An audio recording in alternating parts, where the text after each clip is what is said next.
일어서셔서 하나님 앞에 1부 예배, 2부 예배 하나님께 드립니다.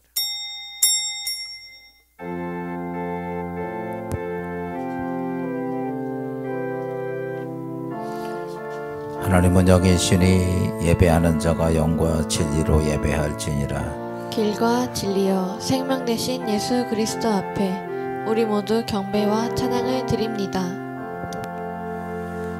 보혈을 지나 하나님 품으로 보혈을 지나 아버지 품으로 보혈을 지나 하나님 품으로 한 걸음씩 나가네. 보혈을 지나 하나님 품으로 보혈을 지나 아버지 품으로 보혈을 지나 하나님 품으로 한 걸음씩 나가네. 존귀한 주 보혈이 내 영을 새롭게 하시네. 존귀한 주 보혈이 내 영을 새롭게 하네. 우리 다같이 사도신경 신앙고백 하나님께 드립니다. 전능하사 천지를 만드신 하나님 아버지를 내가 믿사오며 그 외아들 우리 주 예수 그리스도를 믿사오니 이는 성령으로 잉태하사 동정녀 마리아에게 나시고 본디오 빌라도에게 고난을 받으사 십자가에 못 박혀 죽으시고 장사한 지 사흘 만에 죽은 자 가운데서 다시 살아나시며 하늘에 오르사 전능하신 하나님 우편에 앉아 계시다가 저리서 산 자와 죽은 자를 심판하러 오시리라. 성령을 믿사오며 거룩한 공예와 성도가 서로 교통하는 것과 죄를 사하여 주시는 것과 몸이 다시 사는 것과 영원히 사는 것을 믿사옵나이다. 아멘. 찬송가 40장 찬송드립니다.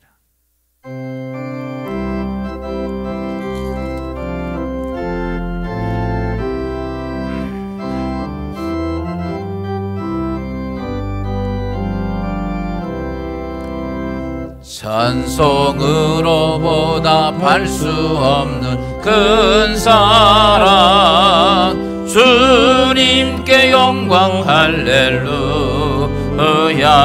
형제 자매 모두 함께 모여 찬송해 주님께 영광 할렐루야. 하나님의 자녀요 크게 찬송 부르며 밝고 거룩한 길로 기쁨으로 나아가 주의 보좌 앞으로 속히 들어가겠네. 주님께 영광 할렐루야. 우리 받은 주님 은혜 한량 없도다. 주님께 영광 할렐루야. 기쁜 찬송 부르면서 천국 가겠네. 주님께 영광 할렐루야. 하나님의 자녀요 크게 찬송 부르며 밝고 거룩한 길로 기쁨으로 나아가 주의 보좌 앞으로 속히 들어가겠네. 주님께 영광 할렐루야. 잠시 후에 우리 모두 주를 보겠네. 주님께 영광 할렐루야. 영광스런 보좌 위에 거룩하신 주, 주님께 영광 할렐루야. 하나님의 자녀요 크게 찬송 부르며 밝고 거룩한 길로 기쁨으로 나아가 주의 보좌 앞으로 속히 들어가겠네.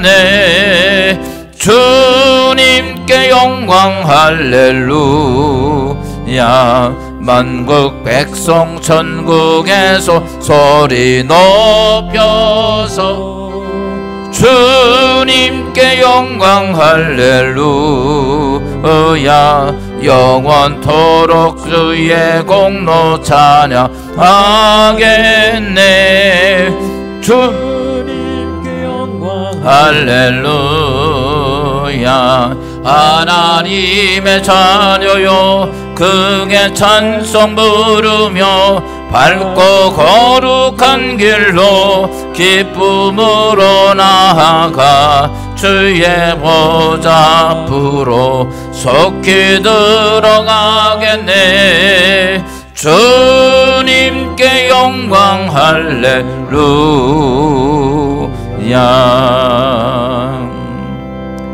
교동문 49번 말씀 봅니다. 하나님이여 내 마음을 정하여 싸우니 내가 노래하며 나의 마음을 다하여 찬송하리로다. 비파야 수구마 깰지어다. 내가 새벽을 깨우리로다. 여호와여 내가 만민 중에서 주께 감사하고 문 나라 중에서 주를 찬양하오리니 주의 인자하심이 하늘보다 높으시며 주의 진실은 궁창에까지 이르나이다. 하나님이여 주는 하늘 위에 높이 들리시며 주의 영광이 온 땅에서 높임 받으시기를 원하나이다. 주께서 사랑하는 자들을 건지시기 위하여 우리에게 응답하사. 하나님 말씀 봅니다. 하나님의 여호수아 18장 1절부터 10절 말씀 보겠습니다. 여호수아 18장 1절부터 1절부터 10절까지 교독합니다. 이스라엘 자손이 온 회중에 실로에 모여서 거기에 회막을 세웠으며 그 땅은 그들 앞에서 돌아와 정복되었더라. 그러나 이스라엘 자손 중에 그 기업의 분배를 받지 못한 자가 아직도 7지파라. 여호수아가 이스라엘 자손에게 이르되 너희가 너희 조상의 하나님 여호와께서 너희에게 주신 땅을 점령하러 가기를 어느 때까지 지체하겠느냐. 너희는 각 지파에 3사람씩 선정하라. 내가 그들을 보내리니 그들은 일어나서 그 땅에 두루 다니며 그들의 기업에 따라 그 땅을 그려 가지고 내게로 돌아올 것이라. 그들은 그 땅을 7부분으로 나누되 유다는 남쪽 자기 지역에 있고 요셉의 족속은 북쪽에 있는 그들의 지역에 있으니 그 땅을 7부분으로 그려서 이곳 내게로 가져오라. 그러면 내가 여기서 너희를 위하여 우리 하나님 여호와 앞에서 제비를 뽑으리라. 레위 사람은 너희 중에 분깃이 없나니 여호와의 제사장 직분이 그들의 기업이 됨이며 각과 루벤과 므낫세 반지파는 요단 저편 동쪽에서 이미 기업을 받았나니 이는 여호와의 종 모세가 그들에게 준 것이라 하더라. 그 사람들이 일어나 떠나니 여호수아가 그 땅을 그리러 가는 사람들에게 명령하여 이르되 가서 그 땅으로 두루 다니며 그것을 그려 가지고 내게로 돌아오라. 내가 여기 실로의 여호와 앞에서 너희를 위하여 제비를 뽑으리라 하니 그 사람들이 가서 그 땅으로 두루 다니며 성읍들을 따라서 7부분으로 채게 그려서 실로 진영에 돌아와 여호수아에게 나아오니 여호수아가 그들을 위하여 실로의 여호와 앞에서 제비를 뽑고 그가 거기서 이스라엘 자손의 분파대로 그 땅을 분배하였더라. 아멘. 인사합시다. 사랑합니다. 행복하소서. 축복합니다. 우리 옆에 있는 분들하고 제 인사들 전달합시다.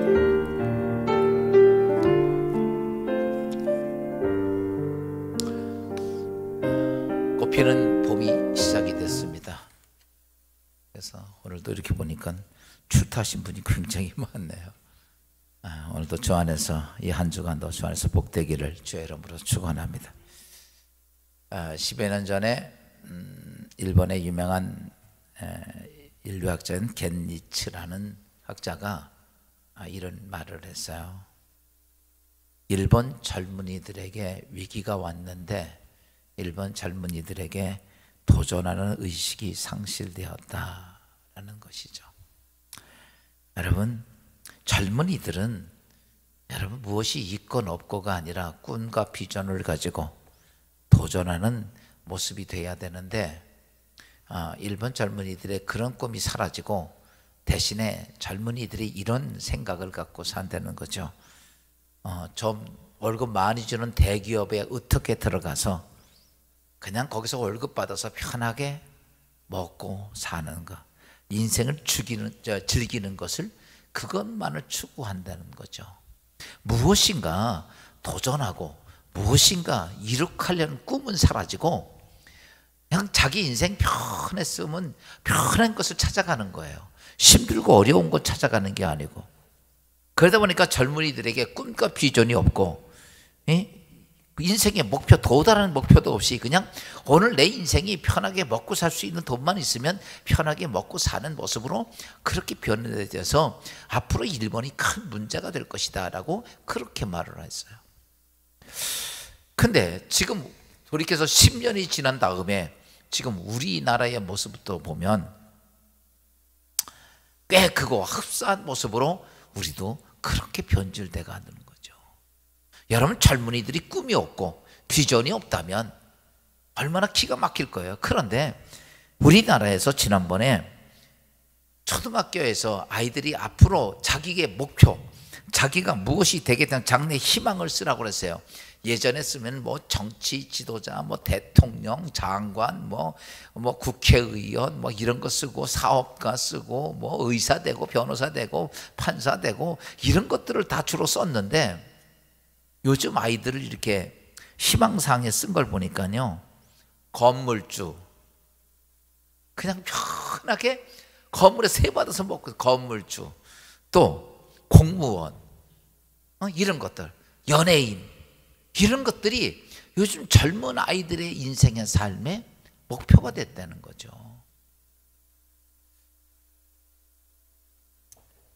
다시 바꿔서 말하면 그냥 편하고 쉬운 것만 있으면 되겠다. 내가 편하고 쉬운 것만을 찾아가는 지금 젊은이들이 가지고 있는 트렌드의 모습들. 그래서 무엇인가 인생의 삶을 비전과 꿈을 가지고 도전하는 사람들, 젊은이들이 도리어 이상하게 보여지는 세상으로 점점 바꿔져 간다는 것이죠. 여러분, 인생이 편하고 즐겁고 편하고 즐길 수 있으면 좋습니다. 근데요, 그렇게 사는 인생은 여러분, 이게 무엇이냐면 하나님의 뜻과는 위배되는 사건이에요. 하나님께서 인간을 창조하셨습니다. 그래서 모든 이 우주 만물을 다 다스리고 다 주셨어요. 그러면서 인간에게 명령을 뭐라고 하셨냐면 창세기 1장 28절 이렇게 말씀하고 있죠. 하나님이 그들에게 이르시되 생육하고 번성하여 땅에 충만하라. 땅을 정복하라. 바다의 물고기와 하늘의 새와 땅에 움직이는 모든 생물을 다스리라 하시니라. 하나님께서 이렇게 말씀하시는 거죠. 다른 거 없어요. 하나님께서는 이 땅의 모든 우주 만물을 창조해서 다 누구에게 줬냐면 인간들에게 준 거예요. 그러면서 인간들에게 하나님 하신 말씀이 너희가 이 땅에서 생육하고 그 다음에 번성하고 충만하고 정복하고 다스리는 일을 네가 해라. 사실 인간이 이 땅에서, 인간은요 동물적으로는 그렇게 뛰어난 인간은 아니에요. 그렇지만 인간이 이 우주 세계를 전부 다 인간이 지배해 갑니다. 왜냐? 하나님께서 그렇게 명령했어요. 그러다 보니까 인간이 가는 곳에는 어떤 존재도 남지가 않아요. 어떤 존재도 다 굴복하는 거예요. 여러분, 우리가 잘 알고 있던 사자나 호랭이나 뭐 이런 곰 이런 것들은요 인간보다 뛰어납니다. 당연히 그들이 번식하고 그들이 하면은 정말 많아야 되죠. 그런데 어때요? 없어요. 희귀종이 됐습니다. 인간이 가는 곳에 모든 것이 지배를 받다 보니까 모든 세상의 어떤 존재도 그 인간을 앞서지 못하는데, 하나님께서 인간에게 주신 것이 있다면 생육하고 번성하고 땅에 충만하고 정복하고 다스리는 것 주었지만은, 사람들은 요즘 젊은이들의 모습들은 무엇으로 바뀌냐면 그런 거 필요 없고 그냥 나 혼자 편하게 먹고 살면 돼. 그 꿈이 뭐냐? 그냥 건물 하나 가지고 편하게, 이거는 늙어서 이렇게 해야 될 것을 이런 젊은이들이 그런 생각을 갖고 있다는 얘기죠.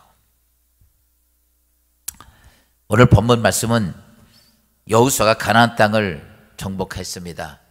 여러분, 이스라엘 백성이 가나안 땅까지 들어가는 사건은요, 대단한 사건이에요. 그 세계의 가장 최대 강대국들은 애굽을 다 깨트려 부수고 그 바로 왕의 콧대를 납작하게 해놓고, 그리고 거기서 300명을 끌고선 여러분 그 먼 40년을 거쳐서 가나안 땅까지 왔습니다. 그 땅까지 올 때까지 그들은요, 상상할 수 없는 기적과 표적을 보면서 그들은 하나님 지키심 속에서 가나안 땅까지 들어왔습니다. 가나안 땅 들어올 때 여리고 사람들이 뭐라고 말하냐면, 이스라엘 백성이 그 앞에 왔는데 모두가 간담이 녹았다라고 이야기를 합니다. 그렇게 어마무시하게 하고선 그런 가나안 땅에 왔어요. 왔는데 놀라운 사건은, 들어오기 직전에 5지파에 대한 땅은 논아주었지만 7지파가요 들어와서 아무것도 안 하는 거예요. 아무것도 하지 않고, 하나님이 이 땅을 주셨는데 가나안 땅 그 엄청난 여리고 성을 무너뜨리고 요단강을 가르고 들어왔는데 아무것도 안 하는 거예요. 아무것도 안 되는 거예요. 한 지파도 땅을 차지하지 못했어요. 그리고 그 앞에서 그들은 주저하고 망설이는 것이요. 여호수아 18장 3절은 이렇게 말합니다. 여호수아가 이스라엘 자손에게 이르되 너희가 너희 조상의 하나님 여호와께서 너희에게 주신 땅을 점령하러 가기를 어느 때까지 지체하겠느냐. 하나님께서 주신 땅인데 그 전에 그 엄청난 역사를 경험했음에도 불구하고 뭐라고 말하냐면 주저하고 있는 거예요. 왜 그랬을까? 7족속은 하나님이 약속된 땅이 있는데 왜 그랬을까? 이유는요, 지난 주간에 제가 말씀했던 목적, 하나님이 주신 그 목적을 상실했기 때문에 그렇습니다. 여러분, 지난 주간의 말씀을 잠깐 말씀드리면, 지난 주간에 올바른 목적이 딱 서면 무엇이 정해지냐면 방향이 정해져요. 그렇죠? 내가 무엇을 하겠다는 목적을 딱 정해지면 그때부터 그 사람은 그쪽 방향으로 가서 인생의 삶에 시간을 투자하고 열심히 그 일을 합니다. 또 그렇게 방향이 정해져서 그렇게 가면, 두 번째 뭐라고 그랬어요? 여러분, 그렇게 가면 내가 그 목적을 성취하는데 방해가 되는 요소가 굉장히 많아요. 그런데 그것을 단호하게 끊고 갈 수 있다는 얘기예요. 그 목적이 설정이 되면 방향이 정해지고, 그 다음에 그 주위에서 방해가 되고 못하게 하는 많은 요소들을 강하게 끊어내고, 그리고 그 목적을 향해서 도전해 갈 수 있고 그 길을 갈 수 있다는 얘기입니다. 근데 이스라엘 백성들은 그걸 못하는 거예요. 그래서 여호수아가 왜 이스라엘 백성들이 7년 동안 와서 7년 동안 아무것도 못하느냐, 왜 한 족속도 하나님 주신 땅을 정복하지 못하느냐? 문제점이 뭐냐? 그들은 목적을 상실한 얘기입니다. 그래서 안 되겠다 생각했던 여호수아가 그 한 족장의 7족속의 한 족장의 족장들을 비롯해 3명씩을 오라고 그래서 뭐냐면, 너희가 하나님께 주신 이 땅을 두루다니면서 정확히 이 땅에, 가나안 땅에 대한 지도를 그려가지고 내 앞에 갖고 와라 라고 얘기를 합니다. 여러분, 그 사건을 통해서 여러분, 여기서 오늘 제가 드리고 싶은 말씀은, 여러분, 이 땅에서 성공하는 사람, 실패하는 사람, 성공하지 못하는 사람, 이왕이면 뭐가 돼야 돼요? 성공하는 사람. 제가 오늘 드리고 싶은 말씀은요, 세상적으로도 성공하는 사람과 성공하지 못하는 사람이 있어요. 여러분, 그리스도인도 성공하는 그리스도인이 있고 성공하지 못하는 그리스도인이 있어요. 모쪼록 여러분들에게 드리고 싶은 말씀이 있다면 꼭 성공하는 그리스도인이 되시기를 주의 이름으로 축원합니다. 지난 주간에 우리 이무순 장군이 어머님이 소천을 하셨어요. 예배를 잠깐 드리면서 여러분, 그래요. 인생은 여러분 쉽게 끝이 옵니다. 그게 뭐 특별한 사람만 오는 게 아니죠. 성경 분명히 이렇게 말했어요. 이 땅에 태어난 사람은 첫째, 죽음이 올 거고, 그래서 죽음이 오는 건 다 알아요. 다 보고 경험하는 거예요. 아멘. 그 다음에 성경은 뭐라고 말해요? 죽음 다음에 심판이 있으리라. 이렇게. 우리는 아직 죽지 않아서 심판을 아직 몰라. 그래서 막연하게 생각할 수 있어요. 근데 성경은 말합니다. 다 이 땅에 태어난 사람은 죽을 거고 그 다음에 심판이 있을 것이다. 누구를 예외하지 않고, 거부가 되었든 정치가가 되었든 능력자가 되었든 미나가 되었든 상관하지 않습니다. 죽음 앞에는 다 평등해진다는 얘기죠. 다 죽음이 오는데 그 다음에 성경에서 말하는 마지막 때 심판이 있을 것인데, 여러분, 성공한 그리스도인은 무엇이냐? 이 땅에서 돈 잘 벌어서 성공하고 배 똥똥 부리는 것도 있겠지만은 정말 성공한 그리스도인은 하나님 앞에서 성공자가 돼야 돼요.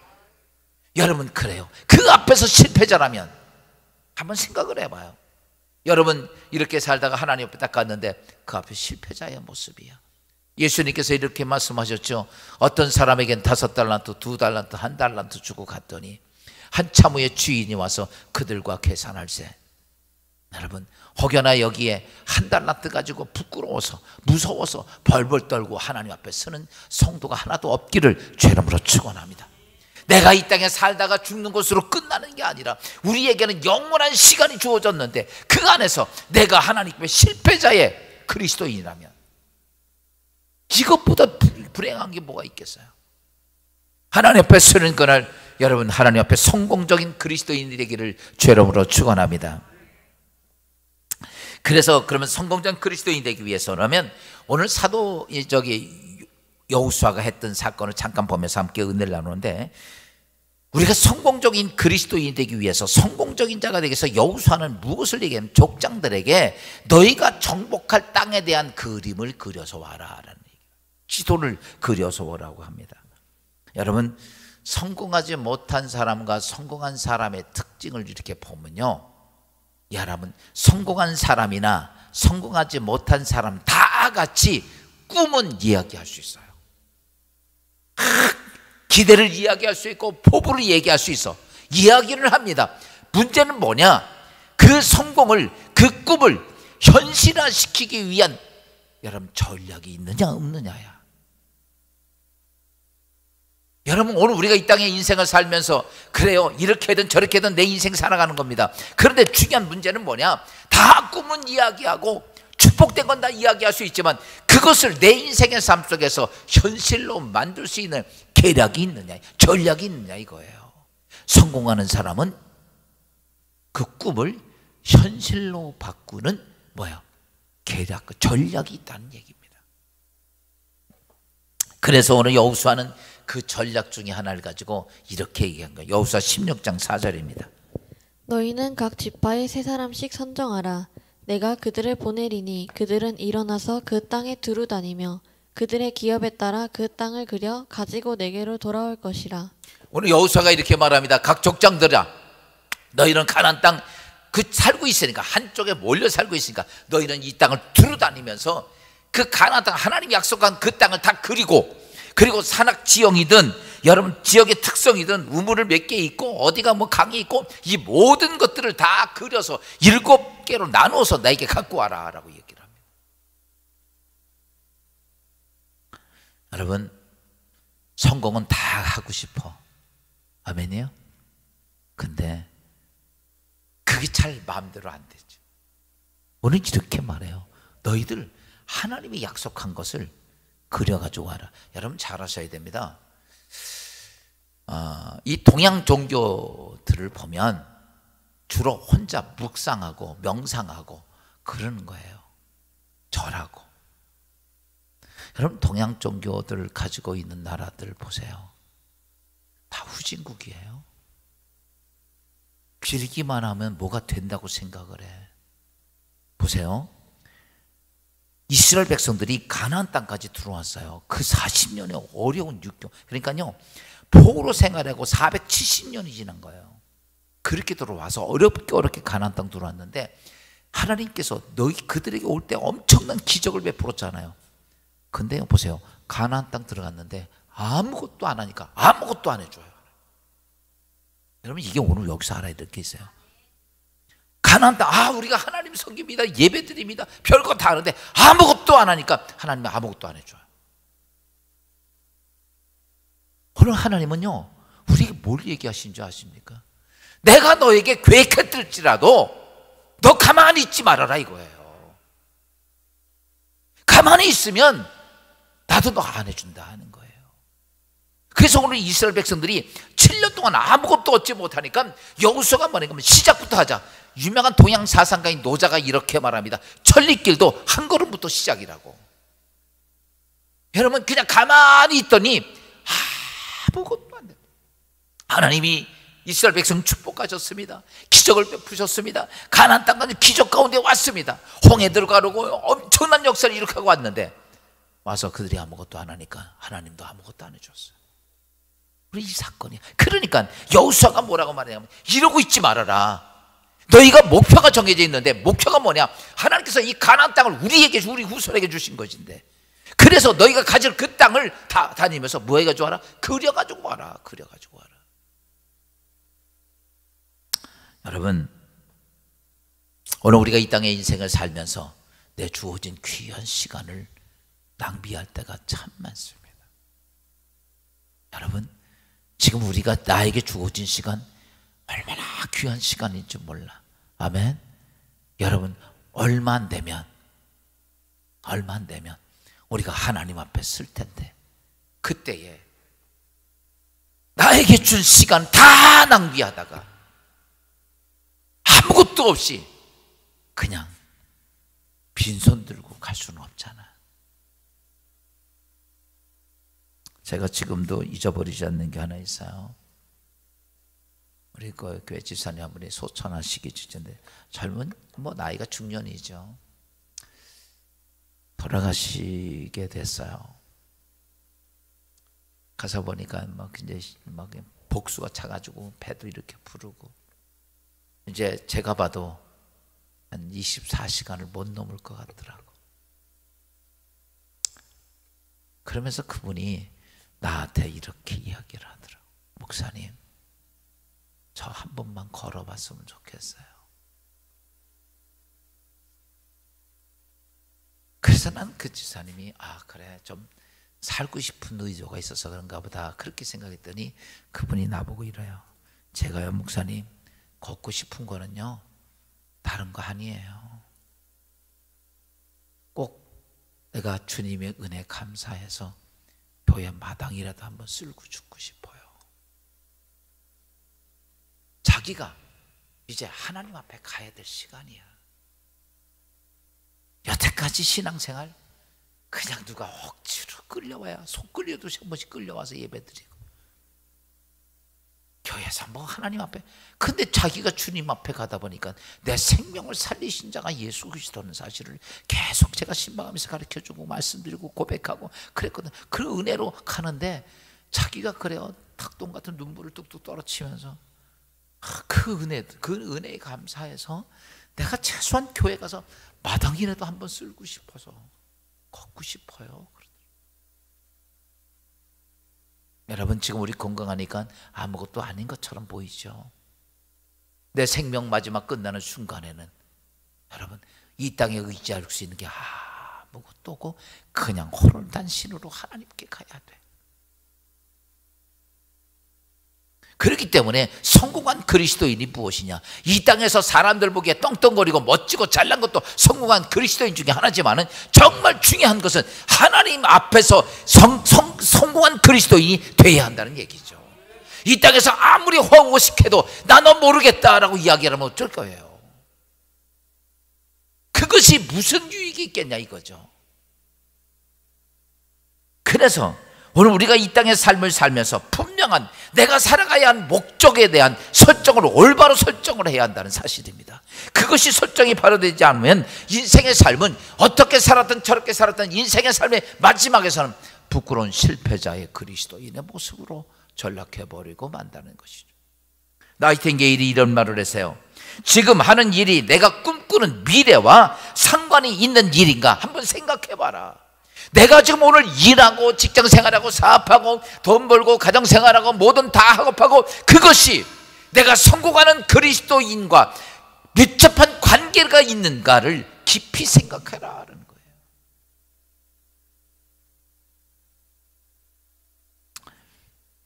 오늘 우리는 이 시간이 결코 멀리 않다는 사실을 기억하고 사랑하는 성도 여러분, 꼭 예수의 이름으로 그리스도인의 성공자가 되기를. 나는 마지막 주님 앞에 서는 거는 잘했구나. 사실 그거거든요. 이 땅에서 누구한테 목사한테 인정받아봐야 별거 있겠어요? 누구한테 인정받아봐야 아무것도 없어요. 사랑하는 여러분, 주님 앞에 인정받는 예수 그리스도가 내가 너 진짜 너 훌륭하다라고 인정할 수 있는 성공한 그리스도인 되기를 주의 이름으로 축원합니다. 그래서 오늘 여호수아가 이스라엘 백성들에게 족장들에게 너희는 너희에게 하나님 약속한 그 땅을 그려가지고 와라. 여호수아 18장 6절. 그러면 내가 이것을 하겠다고 6절에 이렇게 말씀하고 있죠. 그 땅을 7부분으로 그려서 이곳 4개로 가져오라. 그러면 내가 여기서 너희를 위하여 우리 하나님 여호와 앞에서 제비를 뽑으리라. 아멘.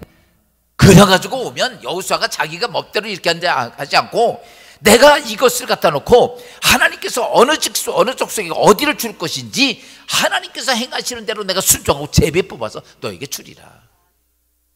여기에 보면 여호수아가요 자기의 어떤 의지 한 개도 안 들어갑니다. 모두가 누구의 뜻이야? 하나님 뜻대로 하겠다는 거예요.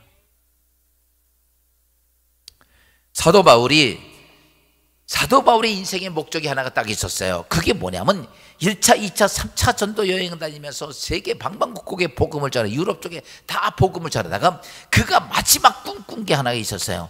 온 세계를 복음화시키기 위해서라면 그 당시에 가장 강대국이었던 로마에 가서 복음을 전하는 게 그의 꿈이었어요. 그의 인생의 목적이었어요. 왜? 모든 길은 로마로 통하기 때문에 로마에 가서 복음을 전하는데 그 정상적으로 가지 못하고 바울이 죄수로 로마로 가게 됩니다. 그때도 안 갈 수 있는데 사도 바울은 내가 가이사 왕 앞에 서서 복음 전하겠다는 그것이 꿈이 있기 때문에 그 목적을 정해놨기 때문에 그는 로마로 가게 돼요. 가는 도중에 유로굴러라는 광풍을 만납니다. 이 광풍이 어마어마한 광풍이었어요. 그래서 열흘 동안 햇빛을 한 번도 못하고 그 옛날 배들, 나무로 만든 배들이 박살이 날 초저까지 왔어요. 그래서 다 모든 뱃사공 들고 시작해서 모든 사람이 다 포기를 했습니다. 이제는 끝났다. 살 길이 없다. 근데 그 밤에 바울이 하나님께 기도하죠. 기도하는데 사도행전 27장 24절 25절 말씀 봅시다. 바울아 두려워하지 말라. 내가 가이사 앞에 서야겠고 또 하나님께서 너와 함께 향해하는 자를 다 내게 주었다 하였으니 그러므로 여러분이여 안심하라. 나는 내게 말씀하신 그대로 되리라고 하나님을 믿노라. 아멘. 야, 바울 평에서 하나님이 이렇게 말씀하신 거야. 너 목표가 있잖아. 네 목표가 뭐냐? 네 목표가 뭐예요? 가이사 앞에 서는 거예요. 로마 황제 앞에 서는 거예요. 서서 복음 전하는 거예요. 그러니까 하나님이 이렇게 말합니다. 네 목표가 가이사 앞에 서서 복음 전하는 게 내 목표니까 지금 네 죽음 앞인데 내가 절대로 죽음이 너를 넘나가지 못하도록 내가 너를 지킬 거야. 이 말이에요. 두려워하지 말아라. 내가 가이사 앞에 서야 하겠고 네 목표가 가이사 왕 앞에 서서 복음 전하는 것이 너의 목표 아니냐. 그러니까 내가 너 그 앞에 설 때까지 네 생명, 이 아무리 무서운 유로굴로 광풍이 왔다 할지라도 내가 너를 지키겠다. 사랑하는 성도 여러분, 우리 하나님 믿고 살아요. 하나님이 아무 때나 나를 붙잡고 씨름하는 게 아니고 오늘 바울처럼 나 하나님, 내가 하나님의 영광을 위해서 내 목숨을 다 바쳐 영광을 위해서 내가 이렇게 살겠고 이것 때문에 살겠습니다. 그렇게 결정을 딱 지면 하나님이 이렇게 말하죠. 내가 너를 붙잡을게. 죽을 일 생겼냐? 아니다. 내가 치유한다. 문제 생겼냐? 내가 해결한다. 오늘 이거예요. 바울 보고 이렇게 두려워하지 말아라. 내가 가이사 앞에 서야 할 거고 그때까지 내가 너를 지키겠다. 너만이 아니라 너와 함께 있던 모든 사람도 내가 다 지키겠다. 사도 바울은 환경이나 사건을 자신의 생각이나 감정에 끌려가지 않습니다. 뭐가 중요하냐면 하나님 앞에 세운 목표였습니다. 목표가 중요하니까 감정이나 사건에 끌려가지 않고 그는 어때요? 나는 가이사 앞에서 마지막 로마에서까지 복음을 전하는 게 내가 해야 할 목표라고 생각하니까 하나님은 이렇게 말씀하신 거죠. 그러냐? 그때까지 내가 너와 함께 할 거고 내가 지킬 거고 너에게 함께 역사할 것이라고 하는 것이 오늘 바울에게 주셨던 사건입니다. 사랑하는 성도 여러분, 오늘 우리가 내 인생을 살아가면서 그래요, 인생은 성공한지 모르지만 하나님 앞에 실패자들 많습니다. 인생은 사람들 앞에 떡떡거리고 자랑거리가 많아도 하나님 앞엔 자랑거리 없는 사람도 많아. 어떤 사람은 세상에서 그래요, 사람들에게 인정받지 못하는데 하나님 앞에서는 대단히 인정받는 성공하는 그리스도인들도 있습니다. 무엇에 따라 바뀌는가?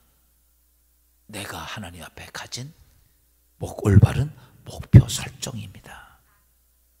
그 목표 설정을 가지고 있으면 어떻게 되느냐면 인생에 아무리 큰 비극이 와도 아무리 큰 어려움이 와도 여러분 그 목표를 가지고 있으면 능히 그것을 헤쳐나간다는 거죠. 그걸 능히 이긴다는 얘기예요. 또 하나는 성공하는 그리스도인 되기 위해서라면 목표 설정을 함께 계획하고 함께 나누는 사람 있어야 합니다. 대부분 사람들은 자기 어떤 목표 설정을 하면 부끄러워해요. 그리고 그런 이야기를 하는 자체도 힘들어요. 지금 우리가 RT앱에서 내 자신에 대한 이야기를 자꾸 하잖아요. 여러분, 사람이요 속에 담아놓으면요 그것은 어떤 일도 잘 이루어지지 않습니다. 그거 담아놓으면요 속으로 그러면 안 돼. 이게 발선이 되져야 돼. 왜냐하면요, 보세요, 내가 이렇게 하겠어. 그런데요 이거 하는 게 쉽지가 않아. 말은 해놨기 때문에요 억지로 해도 올라갑니다. 여기는 알아요? 어떤 사람이요 쉽게 된 적 하나도 없습니다. 이 땅에 성공한 사람들 보세요. 여러분 뭐 사법고시 합격했다고 칩시다. 이 사람이 헐레헐레 놀아가면서 사법고시 합격한 사람이 있어요? 없어요. 목숨 걸고. 그렇다고 이 사람들이요 공부하는 거 좋은 아니에요. 죽을 기 쓰고. 그 전에 그 유명한 그 변호사인가 그분이 그런 얘기 하더라고. 하루에 4시간씩 자면 사법고시 간신히 합격하고 3시간 자면 수석 합격한다고. 여러분 하루에 3시간 이상 자지 않고 3시간 도저히 여러분 21시간씩 공부에 매진해서 그렇게 10년 20년씩 덤벼들어야 사법고시 합격한다는 얘기예요. 그러니까 그게 그렇게 쉬우냐고요. 오늘 우리가요 잘 하셔야 될 게 그겁니다. 목표 설정을 딱 해놓고 나면, 그래서 오늘 그걸 어떻게 했냐면 그거를 혼자 생각하지 말고 함께 나누고 함께 선포할 사람이 있어야 한다는 거.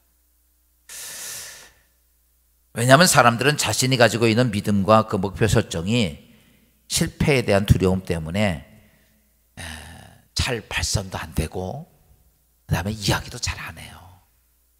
근데요 그거를 어떻게 해야 돼? 막 발산하고 이야기하고 막 그래야 돼. 그렇게 돼야 뭐가 돼요. 이번에 아마 우리 교단에 신문에 한번 나왔어요.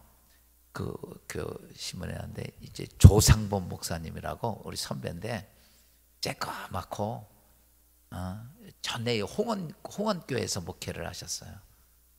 근데 이분이 어떻게 갔는지 KBS 무슨 열린마당인가 뭐 거기에 계속 나오더니 요즘 무슨 대상도 하나 받으셨더라고.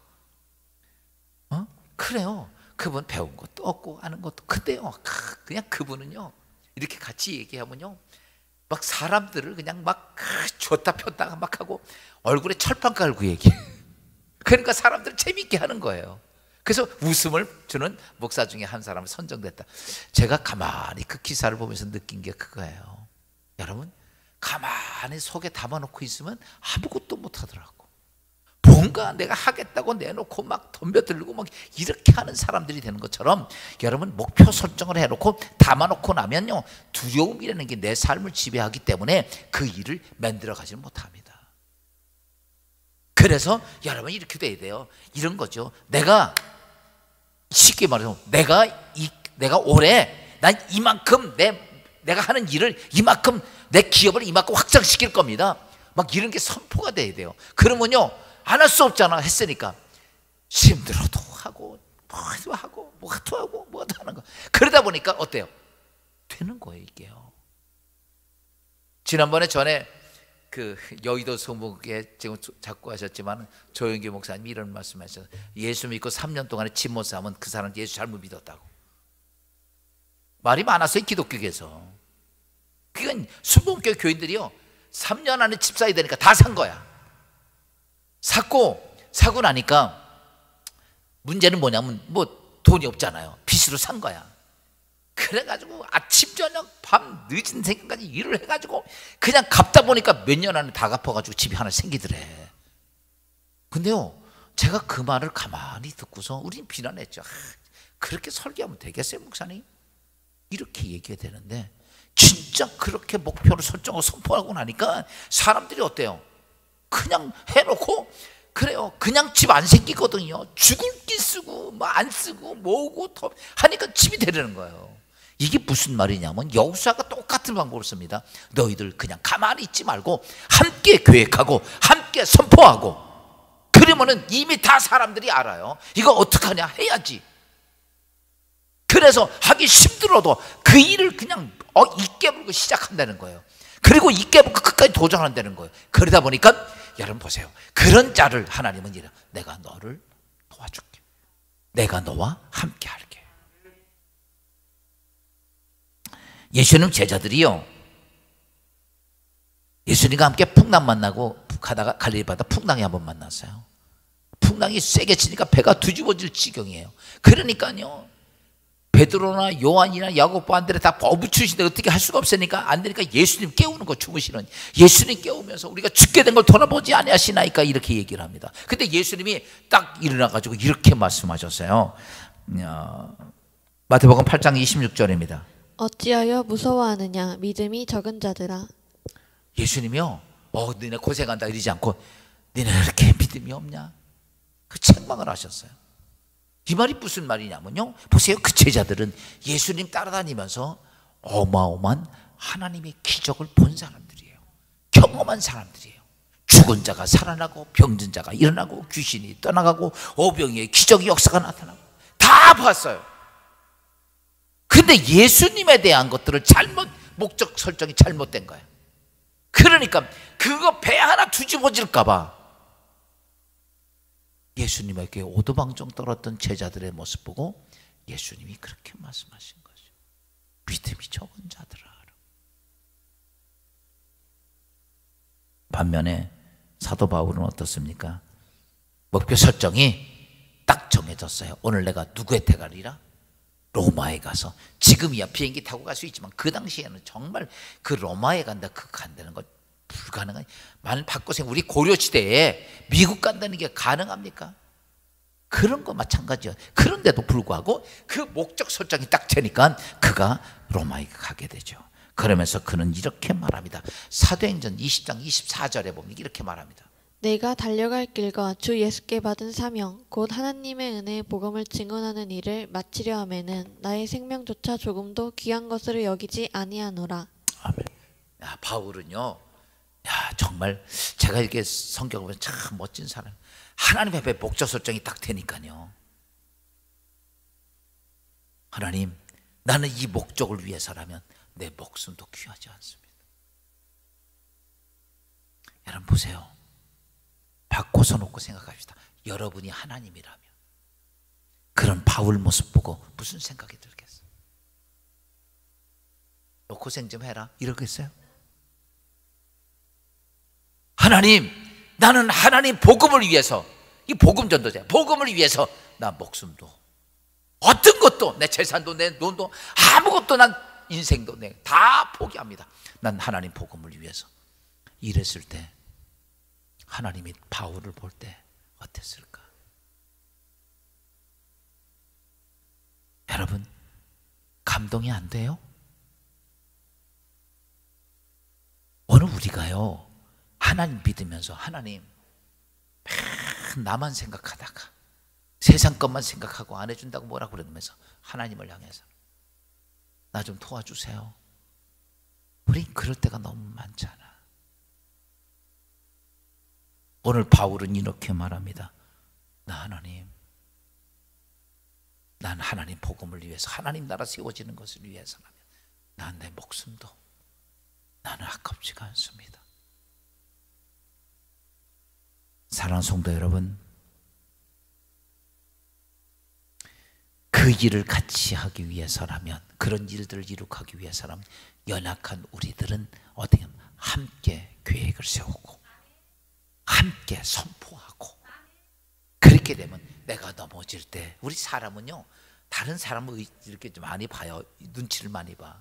그래서 이 사람 눈치 저 사람 눈치 많이 보니까 내가 오늘 해야 되는데 그걸 못하겠어. 그러면요 아무도 모르면 안 했지만, 여러분 다 사람들이 알고 있으면 해야 안 해요? 하죠. 억지로라도 하는 거예요. 여러분 보세요. 이 세상에 성공되어져 갈 때 여러분 편하게 되어 성공되어져 가는 건 거의 없어. 거기에는 눈물과 땀과 희생과 헌신이 없이는 성공이 안 됩니다. 절대로 성공이 될 수가 없어요. 이것은 하나님께서 우리에게 이 땅에 타락하고 나서 하나님이 선언한 말씀대로 내가 땀을 흘려야 이 땅의 것을 먹으리라. 그건 하나님의 선언된 말씀이에요. 그렇기 때문에 오늘 우리가 이 땅의 인생을 살면서 제일 중요한 것 중에 하나가 함께 계획하고 함께 선포하고, 그럴 때 그것이 우리가 하나님의 목표를 갈 수 있는 모든 역사가 이루어진다는 사실입니다. 1873년도에 스파포드라는 사람이 자기 부인과 아이들 4명을 있었는데, 그 처갓집이 프랑스였던 것 같아요. 그래서 자기 친척집으로 가는데 지중해를 건너가게 됐어요. 그래서 남편은 미국에서 일을 하고, 그 다음에 아이들과 부인은 그 지중해 건너가서 그 처갓집에 거기 갔다가 오라고 여행을 갔습니다. 근데 가는 도중에 풍랑을 만나서 이게 배가 파손을 했어요. 이 여객선이. 그 바람에 4명의 아이가 다 죽었어요. 그리고 부인 하나만 살았어. 여러분, 그 얘기를 듣고서 이 스파포드가 그 자리로 그냥 거기 사건 환자까지 왔어요. 다 지쳐놓고 가족이 다 죽었으니까 얼마나, 생태 같은 아들 딸들이 죽었으니까 얼마나 기가 막혀요. 그 고난 속에서 거기서 그렇게 이야기할 수 있죠. 하나님 어찌하여 나에게 이런 아픔을 주십니까? 그때 스파포이드는 하나님께 기도하면서 하나님께 영감이 그에게 오는 거죠. 그리고 그 자리에서 자기 사랑하는 자녀들, 자기 가정에 있는 엄청난 이 시험 속에서 자기가 하나님으로부터 영감을 받고 쓴 시가 찬송가 413장이에요. 거기에 보면 이렇게 말하죠. 내 평생에 가는 길 순탄하여. 여러분 인생 순탄할 때도 있어요. 늘 잔잔한 강 같은지, 큰 풍파가 무섭고 어렵든지, 인생이요 잔잔한 것 같은데 또 풍랑이 일어. 그러면서 그는 이렇게 말하죠. 저마귀는 우리를 삼키려고 입 벌리고 달려와도. 여러분 우리가 이 땅의 인생에 살 때 악한 마귀가요 시시때때로 우리를 삼키려고 우는 사자처럼 담겨든다는 거죠. 그러면서 그는 이런, 주 예수는 우리의 대장되리 끝내 싸워서 이기리라.